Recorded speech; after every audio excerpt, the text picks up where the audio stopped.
More than 2 weeks back, we began to speak on the blessings of grace. हम जहाँ रुके थे पिछले 2 हफ्ते से के बाद हम मिले हैं, तो हम जो हमारा विषय था अनुग्रह का, उसी को जारी रखेंगे। It's been a 2-week gap, so I want to just recollect what we spoke before. We spoke about how the Old Testament time. Yes, brother, carry on. Old Testament time, blessings were conditional to obedience. और हम क्योंकि 2 हफ्ते का समय बीत गया है, तो हम एक बार फिर से याद कर लेते हैं हमने क्या क्या मनन किया था। हमने देखा था कि पुराने नियम में जो अनुग्रह था वो आज्ञाकारिता के ऊपर निर्भर था। The blessings for obedience and curses for disobedience.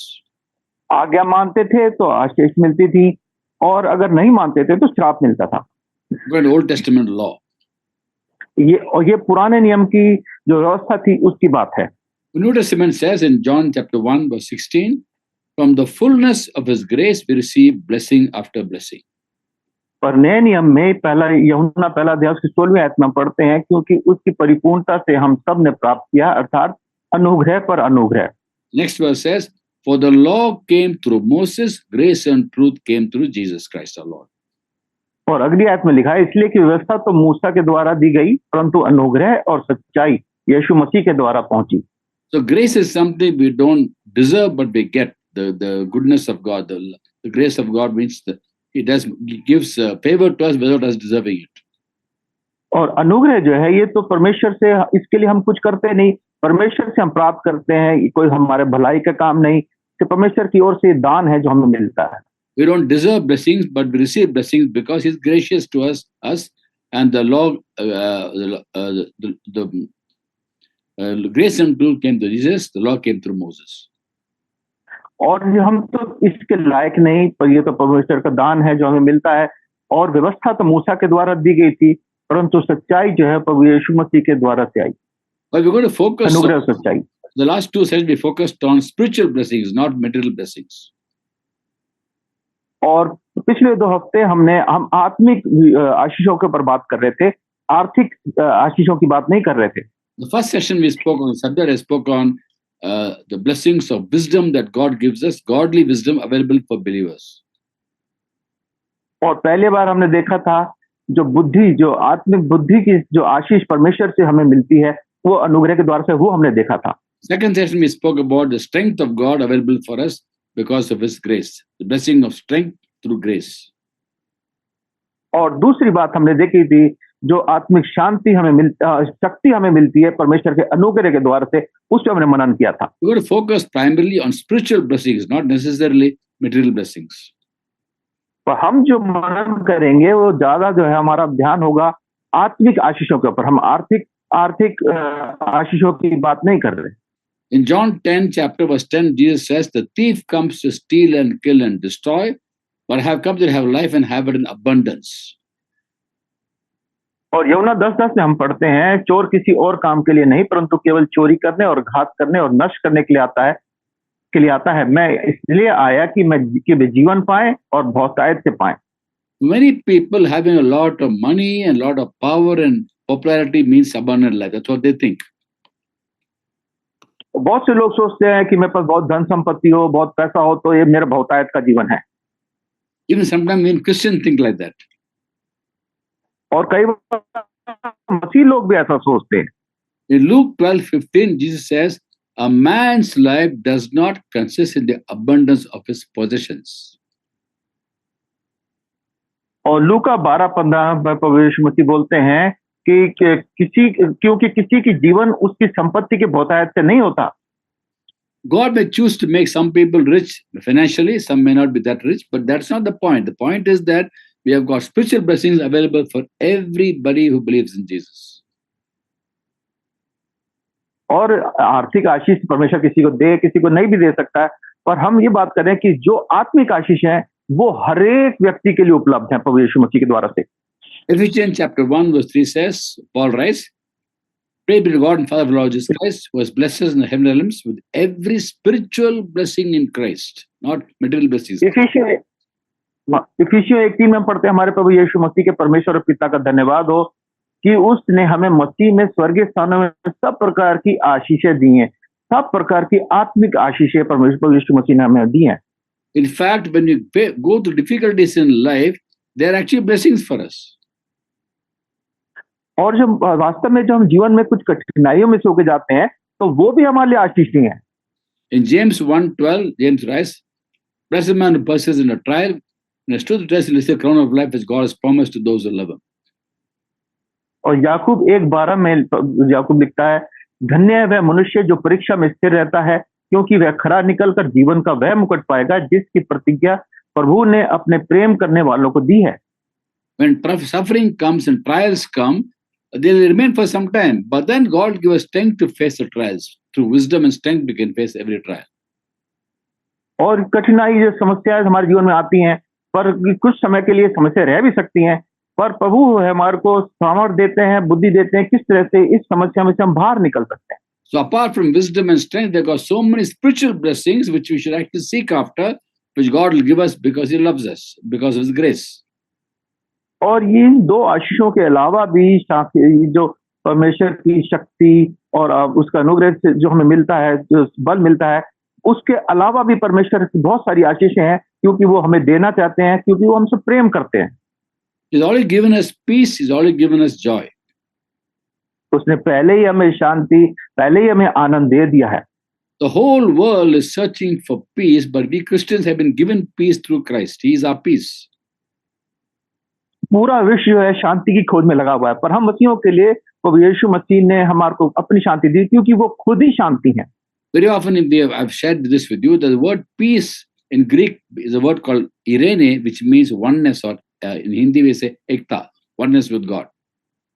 और इरेने जो शब्द है यूनानी भाषा में शांति के लिए वो प्रयोग किया जाता है, उसका अर्थ होता है एकता। For the world, peace means absence of problems. For us, peace is oneness with God. संसार के लिए शांति का मतलब है कि उनके पास कोई समस्या ना हो, पर हमारे लिए शांति का मतलब यह है कि हम परमेश्वर के साथ हमारा एक मिलन हो गया है। The Jews always, when they greet each other, they say shalom, shalom. Shalom means peace unto you. और यहूदी लोग जब आपस में मिलते हैं तो एक दूसरे को शालोम कहते हैं। इसका मतलब कि वो शांति कहते हैं, एक दूसरे को शालोम कहते हैं। They're searching for peace. They don't realize that their peace actually is the Lord Jesus Christ. और वो शांति की खोज में लगे हुए हैं यहूदी लोग भी, और इस बात को नहीं समझते कि प्रभु यीशु मसीह उनकी शांति है। In Micah chapter 5 verse 2, we read about how in Bethlehem the Bible says the Messiah will be born. Mika के दूसरे अध्याय में हम पढ़ते हैं कि कैसे मीका 2 chapter 5 verse 2. मीका 5वां अध्याय और उसकी दूसरी आयत में हम पढ़ते हैं कि किस तरह से प्रभु यीशु मसीह के बारे में बैतलहम में से, इफ्राता में से वो जो प्रभु यीशु मसीह का जन्म होगा उसके बारे में लिखा है। And a few verses down we read verse 4 and 5 about the people who are living in who are Israelites. They will live securely, for He will be their peace. Who is their peace? The Messiah is their peace. Jesus is our peace. और उससे अगर तीसरी आयत और चौथी आयत में हम पढ़ते हैं, वे सुरक्षित रहेंगे और पृथ्वी की छोर तक महान ठहरेगा। और क्यों रहेगा? क्योंकि प्रभु यीशु मसीह जो वो उनकी शांति होंगे। How is He our peace? Because He reconciled us to God the Father. He has cleansed our hearts of every sin, and therefore our spirit and God's spirit can now have oneness. और हमारी शांति कैसे बन गया? क्योंकि प्रभु यीशु मसीह ने हमारा mail पिता के साथ करा दिया। अब हमारे आपस में हमारा हृदय एक हो गया है और हम इसलिए हमारे अंदर शांति है।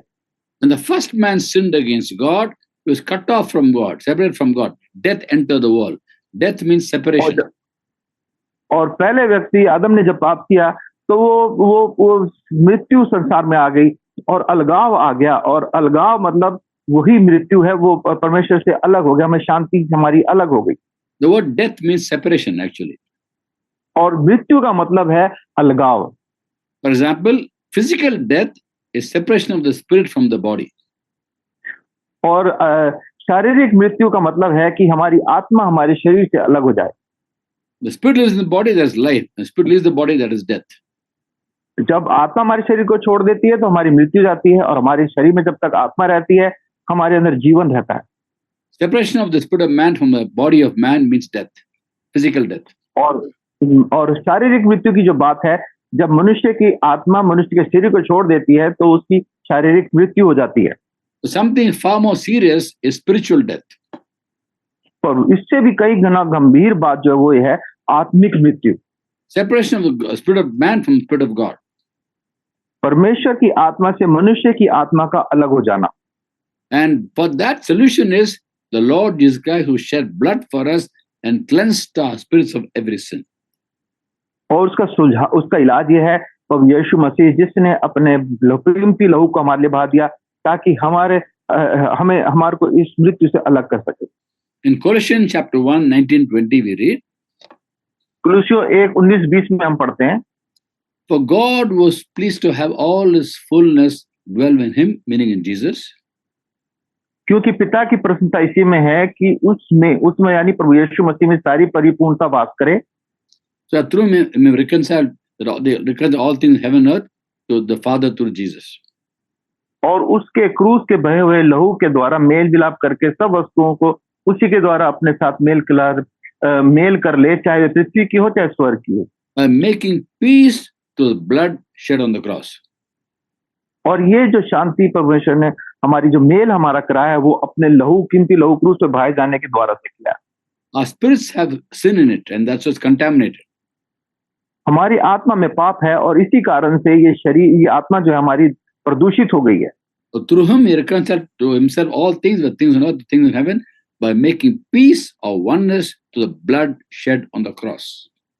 और उसी के भाई हुए लहू के द्वारा से हम जो हमारा मेल मिल जाता है पिता के साथ, और उसी के द्वारा से हमारे अंदर शांति आ जाती है, मेल हो जाता है हमारा पिता के साथ।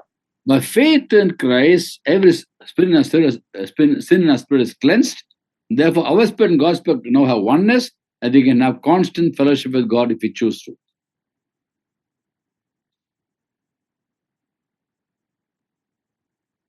Sorry, brother. Will you please repeat? Okay.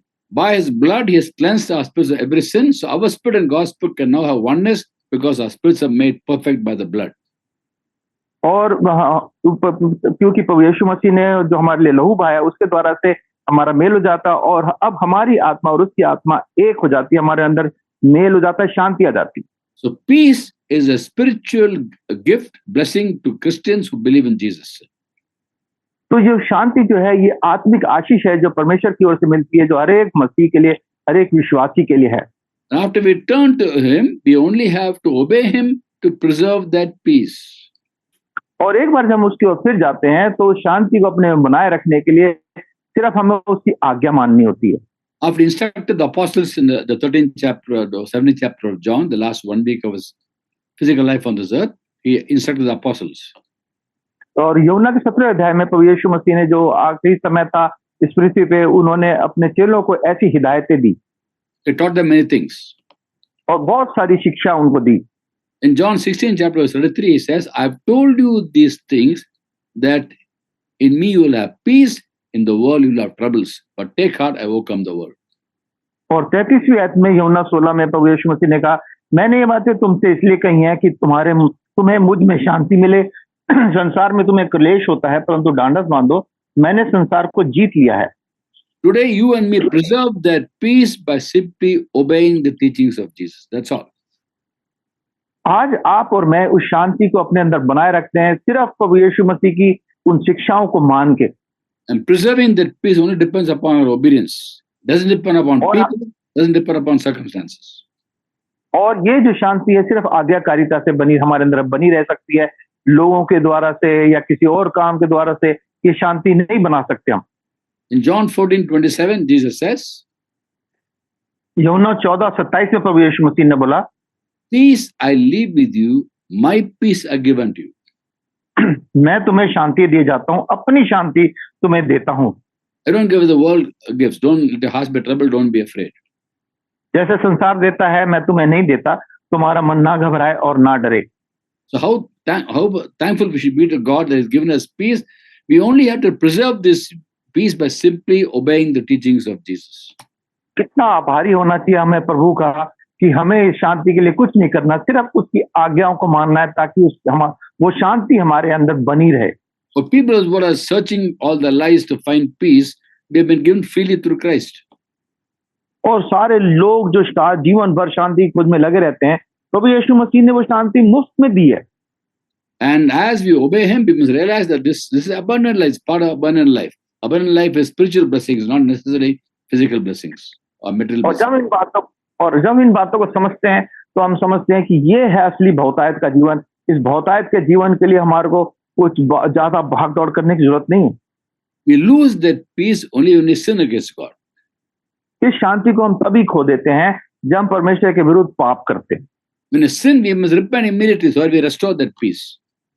और जब हम कोई पाप हमसे हो जाता है तो एकदम से हमें पश्चाताप कर लेना चाहिए ताकि हम उस शांति को फिर से प्राप्त कर लें। We never forget that Lord Jesus Christ is interceding for us at the right hand of God the Father.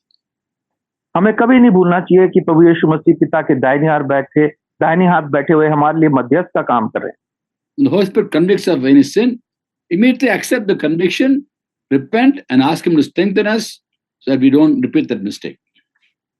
और जब भी हमसे कोई गलती होती है हमें एकदम से अपनी इस गलती को मान लेना चाहिए। पवित्र आत्मा जी जब भी हमें कायल करते हैं कि तुमसे गलती हुई, हमें उसको मान के, उस पाप को मान के उसको छोड़ देना चाहिए और इस तरह से अपनी शांति को हम बनाए रख सकते हैं। The fact that Christians do sin is a reality. It's not a myth. It's a reality that we sometimes sin. और ये मसीह व्यक्ति भी जो पाप करते हैं, ये कोई झूठी बात नहीं है, ये वास्तविकता है। But the good news is we will not continue in sin. God will not allow us to continue in sin. 1 John 3:9 says that. और पहला यूहन्ना 3:9 के अनुसार एक बड़ी खुशी की बात यह है कि हम उसमें बंधे नहीं रहते, उस पाप में बने नहीं रहते, बल्कि In 1 John chapter 2 verse 1, John writes, brother, we lost you, I think. Are you back? Yes, brother. Just a minute. Brother, yes. Okay. In 1 John chapter 2 verse 1, John writes, और पहला यूहन्ना दूसरे अध्याय में यूहन्ना ऐसा लिखते हैं, my brothers, I write to you that you will not sin. और ये बातें मैं तुम्हें इसलिए लिखता हूँ कि तुम पाप ना करो। But if anybody does sin, we have one who speaks to the Father in our defense. Jesus Christ, the righteous one. और यदि कोई पाप करे तो पिता के पास हमारा एक सहायक है, अर्थात धार्मिक यीशु मसीह। He is atoning sacrifice for our sins, not only for our sins, for the sins of the whole world. और वो हमारे पापों का प्रायश्चित है, और केवल हमारे ही नहीं वरन सारे जगत के पापों का भी। So there is hope for us. Even if we sin, there is hope because Jesus is interceding for us at the right hand of God the Father. और हमारे लिए एक आशा है क्योंकि प्रभु यीशु मसीह पिता के दाहिने हाथ बैठे हैं। In Hebrews 7:25 we read, इब्रानियों 7:25 में हम पढ़ते हैं, for the Lord Jesus Christ, और प्रभु यीशु मसीह के बारे में लिखा है, is able to save completely those who come to God through him because he always lives to intercede for them. इसलिए जो उसके द्वारा परमेश्वर के पास आते हैं वह उनका पूरा उद्धार कर सकता है, क्योंकि वह उनके लिए विनती करने को सर्वदा जीवित है। So peace is a gift given to us. We only have to preserve that peace by walking in the ways of God. If we happen to sin, repent and come back to God. तो ये जो शांति है ये परमेश्वर की ओर से दान है, और इसको हमें जब भी कोई पाप हो जाता है हमें उसे पछतावा करके फिर से परमेश्वर के पास आ जाना चाहिए।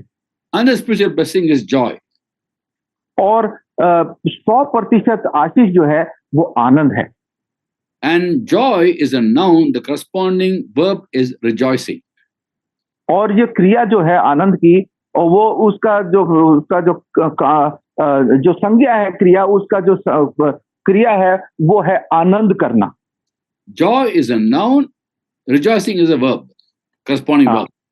आनंद जो है वो संज्ञा है, पर जो उसका जो क्रिया है वो है आनंद, खुश होना, आनंद होना। So we rejoice because we have joy. और हम इसलिए आनंदित होते हैं क्योंकि हमारे अंदर खुशी है। And the Bible explains how and why we rejoice. और बाइबल बड़े सफाई से हमारे को बताती है कि क्यों और कैसे हम आनंद करते हैं। Romans chapter 5 verse 2 we read, we rejoice in the hope of the glory of God. Romeo 5:2 में पढ़ते हैं कि हम परमेश्वर की महिमा की आशा पर घमंड करते हैं, हम उसमें आनंद करते हैं। We have the hope of glory, that's why we rejoice. हमारे पास ये महिमा की आशा है, उस महिमा की आशा, इसलिए हम जो आनंदित होते हैं। How do you have the hope of glory? ये महिमा की आशा हमारे में कैसे रहती है? Colossians 1:27, Christ in you, the hope of glory.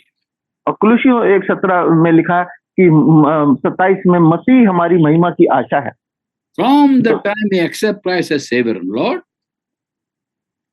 जब से हम प्रभु यीशु मसीह को अपना उद्धारकर्ता और मुक्तिदाता स्वीकार करते हैं, the time we accepted Him and believed in Him, we received in our heart, His Spirit enters our hearts.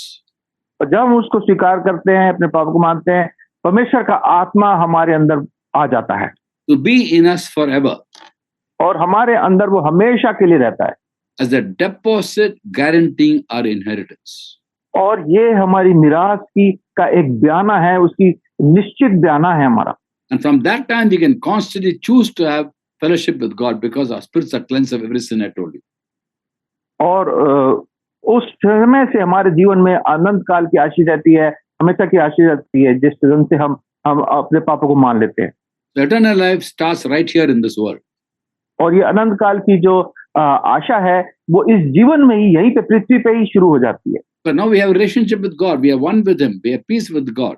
And His Spirit in us is deposit guaranteeing our inheritance.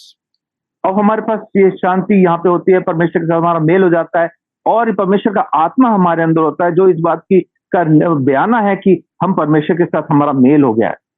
And this Holy Spirit living in us confirms to us that we are God's children.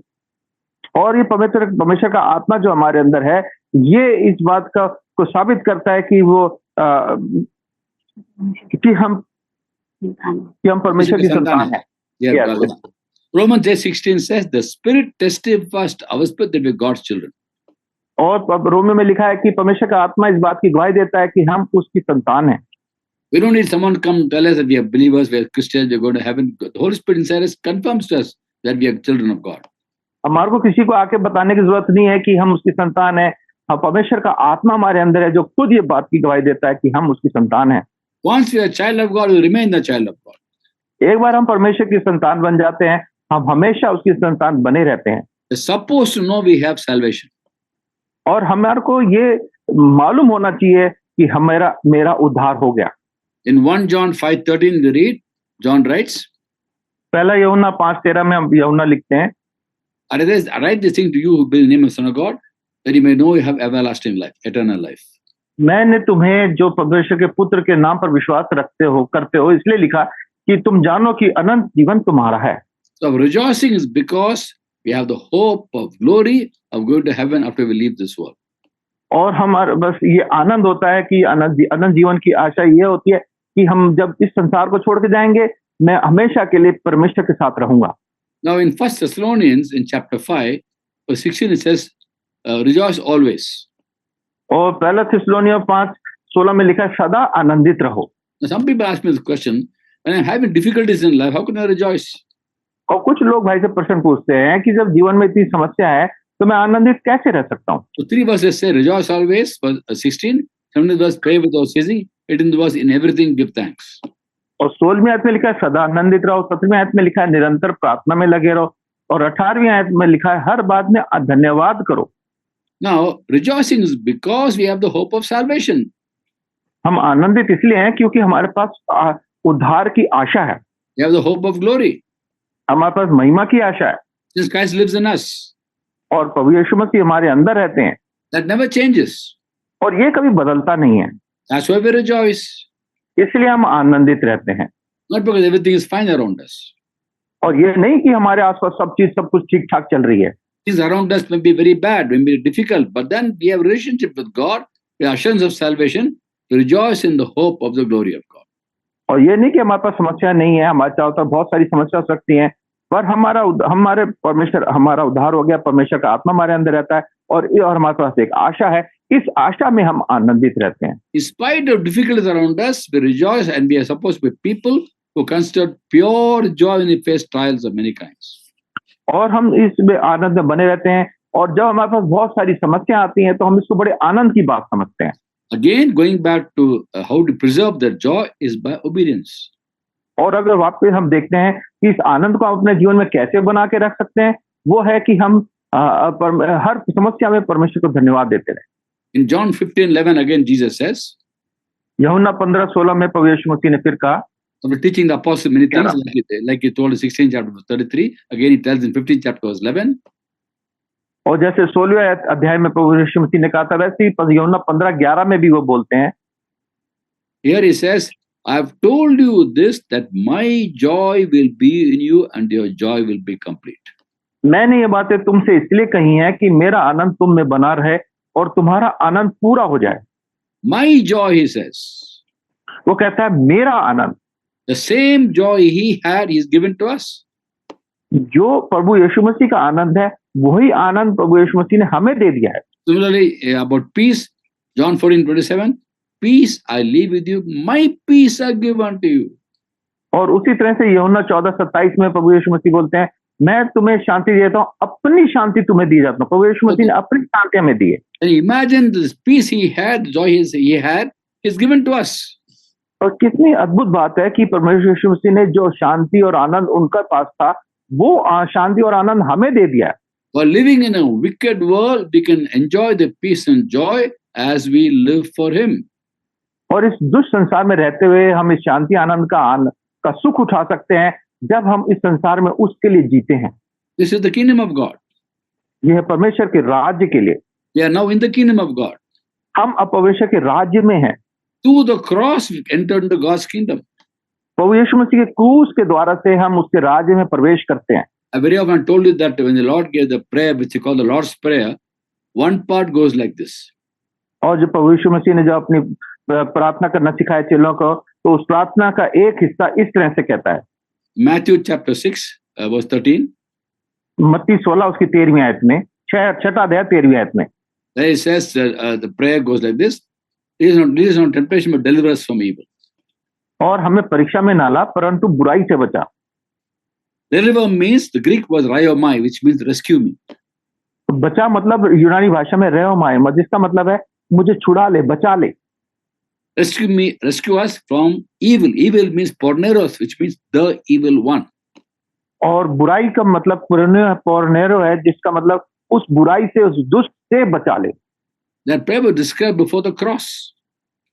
और ये जो है क्रूस से पहले की बात है। That prayer has been answered on the cross itself. और ये प्रार्थना जो प्रभु ने की थी, ये क्रूस पे इसका उत्तर मिलता है। Through the cross, you were delivered from the evil one. उस क्रूस के द्वारा से प्रभु यीशु मसीह ने हमको उस दुष्ट से बचा लिया है। We are now in the kingdom of God. और हम अब परमेश्वर के राज्य में हैं। It's confirmed by Paul when he wrote to the Colossians in chapter 1, 13-14. और कुलुसियों पहला अध्याय की 13-14 में पौलुस 13 और 14 में पौलुस इस बात को सत्यापित करते हैं फिर से। For he has rescued us from dominion of darkness and brought us the kingdom of Son he loves, in whom we have redemption, the forgiveness of sins. उसी ने हमें अंधकार के वश से छुड़ाकर अपने प्रिय पुत्र के राज्य में प्रवेश कराया, जिससे हमें छुटकारा अर्थात पापों की क्षमा प्राप्त होती है।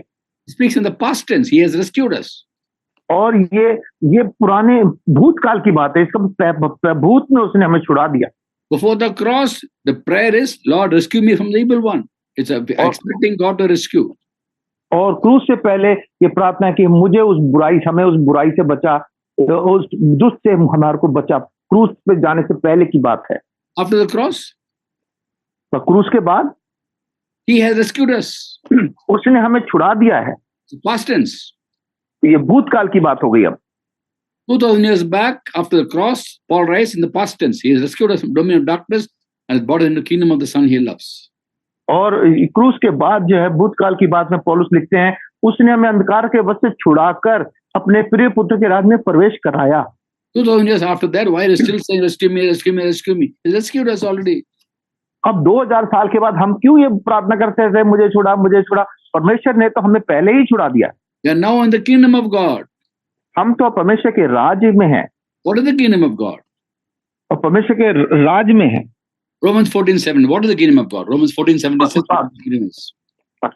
रोमियो 14 उसकी 17वीं आयत में परमेश्वर का राज्य क्या है उसका वर्णन है। The kingdom of God is not a matter of eating and drinking, but of righteousness, peace, and joy in the Holy Spirit. क्योंकि परमेश्वर का राज्य खाना पीना नहीं, परंतु धर्म और मिलाप और वह आनंद है। Our righteousness is Christ. We have no righteousness apart from Christ. और हमारी धार्मिकता प्रभु यीशु मसीह में है, उसके सिवा हमारे पास कोई धार्मिकता नहीं है। He is our righteousness. वो ही हमारी धार्मिकता है। And having come to believe in Christ, और जब प्रभु यीशु मसीह विश्वास करते हैं, and given righteousness, वो हमें अपनी धार्मिकता दे देते हैं, and given peace and joy in the Holy Spirit. और पवित्र आत्मा के द्वारा से हमारे अंदर अपनी शांति और आनंद भी हमें दे देते हैं। One more aspect of God's kingdom is power. और एक और परमेश्वर के राज्य की एक और बात है, वो है ताकत, सामर्थ। In 1 Corinthians 4:20, Paul writes, so can पहला क्रम give the reference now, 1 Corinthians 4:20. पहला कुरिन्थियों चौथा अध्याय उसकी 20वीं आयत में हम पढ़ते हैं, Kingdom of God is not a matter of talk, but of power. क्योंकि परमेश्वर का राज्य बातों में नहीं परंतु सामर्थ में है। We spoke about power 3 weeks back. और भाई ने 3 हफ्ते पहले सामर्थ की बात करी थी। The first session was on wisdom, second session was on power or strength. पहला बुद्धि पे था, दूसरा जो सत्र हुआ था वो सामर्थ पे था, ताकत पे था। Lord empowers us through the Holy Spirit to be able to live a life that pleases God, to obey Him. और हम परमेश्वर के लिए जीते हैं तो परमेश्वर आत्मा जी हमें सामर्थ देते हैं कि हम उसको प्रसन्न करने वाला, परमेश्वर को प्रसन्न करने वाला जीवन जी सकें। And as we obey Him, we preserve the peace and the joy of the Lord. और जब हम परमेश्वर की आज्ञाकारिता में चलते हैं तो हम परमेश्वर की इस शांति और आनंद को अपने जीवन में बनाए रखते हैं। Joy does not depend on circumstances. ये आनंद जो है परिस्थिति पर निर्भर नहीं करता। Happiness depends on circumstances. खुशी तो है परिस्थिति पर निर्भर करती है। Like I'll give an example of how, suppose you get a promotion in the office, you say, I'm very happy, I got a promotion. जैसे उदाहरण दिया, भाई ने एक उदाहरण दिया कि अगर हमें प्रमोशन मिल जाता ऑफिस में तो हम कहते हैं हम बड़े खुश हैं। But suppose your colleague gets a promotion, you don't get promotion, you're not happy. पर मान लीजिए आपके साथी को तो प्रमोशन मिल गया, आपको नहीं मिला तो आप खुश नहीं होते। So depending on circumstances, we have happiness or not, don't have happiness. तो परिस्थिति के ऊपर हम निर्भर करता है कि हम खुश हैं या खुश नहीं हैं। Sometimes happy, sometimes unhappy. कई बार खुश होते हैं, कई बार नहीं होते खुश।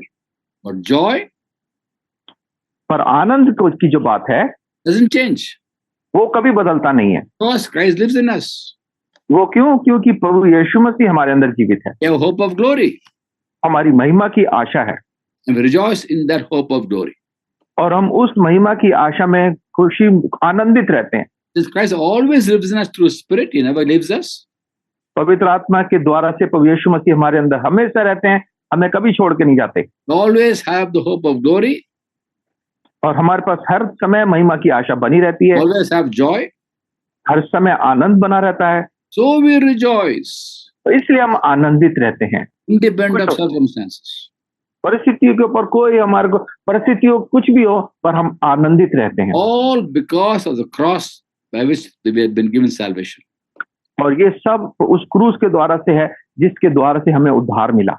That's why it's very important to always remember the cross, the work of Christ on the cross, the message of the cross. इसलिए हर समय बहुत जरूरी है कि हम उस क्रूस पे जो काम हुआ, क्रूस की जो बात है उसको हमें हर समय याद रखना है। Very important to know that the only ritual prescribed in the New Testament faith is partaking of the communion. और एक और बात जो है कि नए नियम में विश्वास के बारे में जो बात है वो है कि उसकी मेज में भाग लेना। The only ritual in the New Testament, in the New Testament ritual is communion. और एक बात जो रीति रिवाज की बात नए नियम में हम देखते हैं वो है मेज में जो भाग लेते हैं, उस बात को हम देखते हैं। What does the meaning of ritual? Ritual means a repetitive act, repeating it again and again. That's mean ritual. और एक रीति रिवाज किसको कहेंगे कि एक बात को हम बार बार कर रहे हैं तो उसको हम कहेंगे रीति रिवाज है। Only one ritual in the Christian faith. एक मसीह विश्वास में के जीवन में सिर्फ एक ही बात है जो कि रीति रिवाज की तरह हम बोल सकते हैं। Partaking of the communion. वो है प्रभु की मेज में भाग लेना। As often you do, remember his death till he comes again. और जब कभी तुम इस मेज में भाग लो तो प्रभु के आगमन को, उसकी मृत्यु को हर समय स्मरण करते रहना। Remember his death means remembering the message of the cross, which is the power of God for us. स्मरण करना मतलब प्रभु की उस क्रूस की जो काम हुआ और जो सामर्थ उसकी जो सामर्थ है उसको हम हर समय स्मरण करते रहे। And the cross basically means salvation, abundant life, and every blessing that comes to us only because we belong to Jesus. और ये जो क्रूस जो है वो बहुतायत की आशीष और जितने भी आनंद और खुशी हमें मिलता है, जो भी आशीष हमें मिलती है उस क्रूस के द्वारा से ही हमें मिलती है। Sinful as we have been, let's understand that He has given us His peace, He's given us His joy. और हमें बस इस बात को स्मरण रखना है हर समय कि परमेश्वर ने अपनी शांति और अपना आनंद हमें दे दिया है। These are spiritual blessings. और ये आत्मिक आशीषें हैं। Seek these blessings, preserve these blessings He's given us. इन आशीषों की खोज में रहे, इन आशीषों को अपने जीवन में बना के रखें, क्योंकि ये आशीष परमेश्वर ने हमें दी है। Even in the Old Testament time, we read about how when David sinned against God, he repents. Psalm 51 talks about how wonderfully he repented before God. Genuinely he repented before God. और पुराने नियम में पढ़ते हैं भजन 51 में, जब दाऊद से पाप हुआ, एकदम से उसने परमेश्वर के सामने आके अपनी गलती को मान लिया। And then he says in verse 12 and 13, restore to me the joy of salvation. और फिर 12वीं-13वीं आयत में वो कहता है, मेरे उद्धार का आनंद मुझे फिर से लौटा दे। Restore to me the joy of salvation. Doesn't say restore to me salvation. He has salvation, but no joy of salvation. हाँ, वो कहता है मुझे उद्धार का हर्ष मुझे फिर से दे दे। इसका मतलब ये नहीं कि उसके पास उद्धार का हर्ष नहीं था, वो उसको फिर से प्राप्त करना चाहता है। He realized that in the case of Saul, spirit left Saul. पर हम जब साउल की बात देखते हैं, परमेश्वर का आत्मा उसको छोड़ के चला गया। Of course, spirit again came upon Saul. That we tend to forget that. Pardon, brother? The spirit again came upon Saul after he left him. हाँ, और परमेश्वर का आत्मा फिर से साउल के ऊपर आया। जब एक बार छोड़ के चला गया, उसके बाद फिर से उसके पास आया। So David is concerned about whether God take away the Holy Spirit from him. और दाऊद इस बात को बोलता है कि परमेश्वर मेरी अपने इस आत्मा को मुझसे अलग ना करना मेरे। New Testament time, He'll never take away His Holy Spirit from us. पर नए नियम में हम परमेश्वर की जो आत्मा है वो हमें कभी नहीं छोड़ता। But we lose the joy of salvation when we sin. So repent immediately and restore us the joy of salvation. पर हम उद्धार के आनंद को जैसी गलती करते हैं, उद्धार का आनंद हम खो देते हैं। इसलिए हमारे को एकदम से पछताव करके परमेश्वर के पास आना चाहिए, ताकि वो उद्धार का आनंद फिर से हमारे पास लौट आए। We will carry on next week also on other blessings of spiritual blessings that we have been given. और अगले हफ्ते हम और जो आत्मिक आशीष हमें मिली हैं, उन पे हम और मनन करेंगे। Please never forget we are now in the kingdom of God. We have eternal life starting right at the point of time and accept Christ as Savior and Lord. और इस बात को आप कभी ना भूलें कि आप परमेश्वर के राज में हैं। जिस क्षण से आपने परमेश्वर के ऊपर यीशु मसीह विश्वास किया, उद्धार पाया, उस क्षण से परमेश्वर का आत्मा आपके पास हमेशा के लिए है। We live by faith, not by sight. और हम विश्वास से जीते हैं, हम आंखों से देखी हुई चीजों को देख के नहीं जीते। Faith in what God has spoken in His word. हम उस परमेश्वर ने जो अपने वचन में बातें कही हैं, उस पे विश्वास रख के हम जीते हैं। His word tells us He lives in us permanently. He'll never leave us, never forsake us. और परमेश्वर का वचन कहता है कि उसका आत्मा हमारे अंदर हमेशा रहेगा, हमें कभी ना छोड़ेगा, ना कभी त्यागेगा। When difficulties come, we should not lose the zeal for serving God. जब समस्या है, परमेश्वर के लिए उसकी सेवा करने के जो उत्साह हमारे अंदर है, वो कभी हमसे जाते नहीं रहना चाहिए। Romans chapter 12 verse 11 and 12, Paul writes, Romeo 12 आयत में पौलुस लिखते हैं, never be lacking in zeal, keep a spiritual fervor serving the Lord. प्रयत्न करने में आलसी ना हो, आत्मिक उन्माद से भरे रहो, प्रभु की सेवा करते रहो। Be joyful in hope, patient in affliction, faithful in prayer. आशा में आनंदित रहो, क्लेश में स्थिर रहो, प्रार्थना में नित्य लगे रहो। When difficulties come, be joyful in hope. They one day come out of difficulties, and the hope is actually the person of Christ. He is our hope. Jesus is our hope.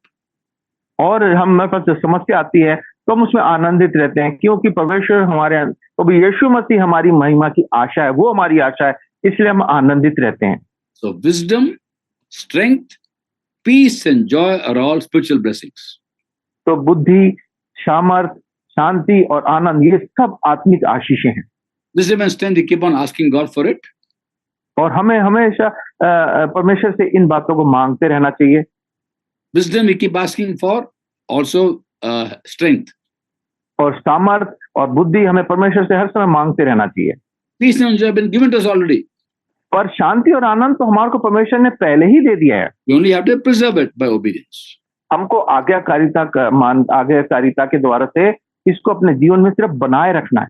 Next week I speak on more blessings of grace that given to us by grace. और अनुग्रह के द्वारा से और जो आत्मिक आशीषें हमें मिलती हैं परमेश्वर के द्वारा से, उसको हम अगली बार और देखेंगे।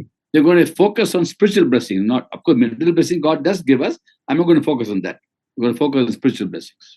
और परमेश्वर हमें आर्थिक आशीषें भी देते हैं, पर हमारा ध्यान उस पे नहीं है। हम पूरा हमारा जो केंद्र है, हमारा ध्यान रहेगा वो इस बात पे रहेगा, सारी आत्मिक आशीषों के ऊपर।